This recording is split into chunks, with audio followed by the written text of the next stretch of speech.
Praise the Lord, grace and peace be upon everyone. Welcome to Hosting the Ark Day 40th. Today we continue the journey of the Ark and we arrive at Beth Shemesh. Our main scripture is taken from 1 Samuel chapter 6. After traveling through the Philistine cities of Ashdod, Gath and Ekron, the Ark finally begins its journey back into Israel. This is a beautiful picture of restoration. The presence of God has been taken away from Israel, but it was not lost forever. God was bringing the ark back to his people. आप सभी पर अनुग्रह शांति बनी रहे। Hosting the arc दिन 40 में आपका स्वागत है। आज हम वाचा के संदूक की यात्रा में बेत शेमेश पहुंचते हैं। हमारा मुख्य शास्त्र पहला शमूएल 6 से है। अश्दोद, गत और एक्रोन जैसे फलस्तीन नगरों से होकर यात्रा करने के बाद वाचा का संदूक अब फिर से इस्राएल की ओर लौट रहा था। ये बहाली की एक सुंदर तस्वीर है। परमेश्वर की उपस्थिति इस्राएल से दूर हो गई थी, लेकिन वो हमेशा के लिए खोई नहीं थी। परमेश्वर संदूक को फिर से अपने लोगों के पास ला रहा था। Ark was placed on a new cart and 2 cows carried it through Beth Shemesh. When the people of Beth Shemesh saw the ark, they were harvesting wheat, and when they saw the ark, they rejoiced. Think about that picture.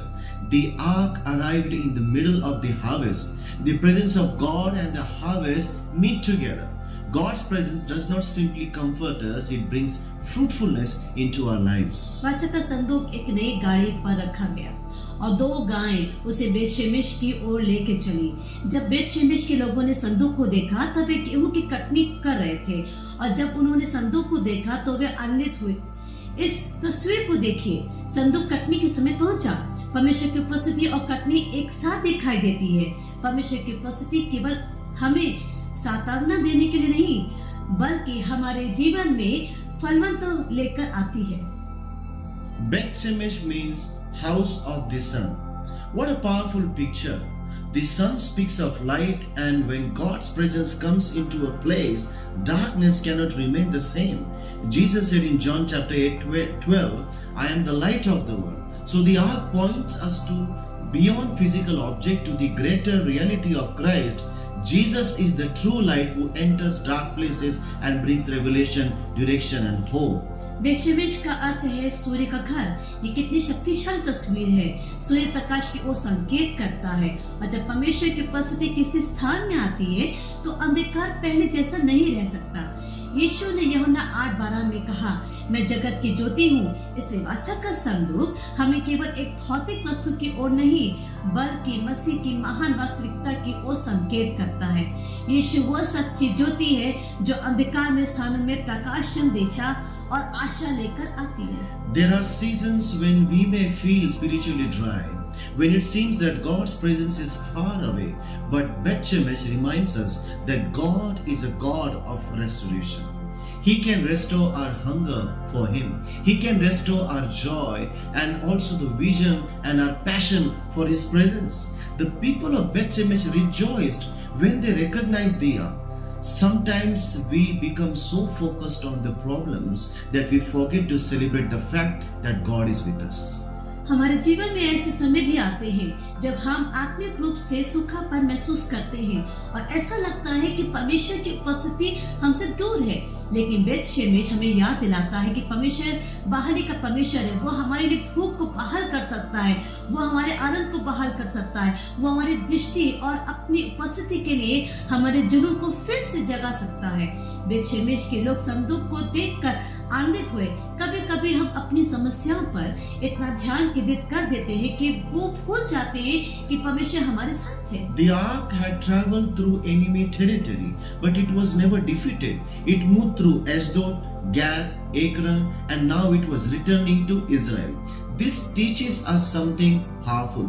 Circumstances cannot permanently stop God's purpose. People may change, places may change, seasons may change, but God's purpose remains today. God is calling us to bring His presence back to the center of our lives, not just in the church meetings or moments of prayer, but in our families, decisions, work, ministry and future. वाचा का संदूक शत्रु के प्रदेश से होकर गया, लेकिन वो पराजित नहीं हुआ। वो अश्दोद, गत और एक्रोन से होकर गया और अब इस्राएल में वापस आ रहा था। ये हमें एक शक्तिशाली सत्य सिखाता है।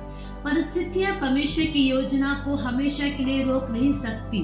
लोग बदल सकते हैं, स्थान बदल सकते हैं, समय और परिस्थितियां बदल सकती हैं, लेकिन परमेश्वर का उद्देश्य स्थिर रहता है। आज परमेश्वर हमें बुला रहा है कि हम उसकी उपस्थिति को फिर से अपने जीवन के केंद्र में रखें, केवल कलीसिया की सभा या प्रार्थना के समय में नहीं, बल्कि अपने परिवार, निर्णयों, काम, सेविकाएं और भविष्य में भी। So Bet Shemesh gives us a beautiful message.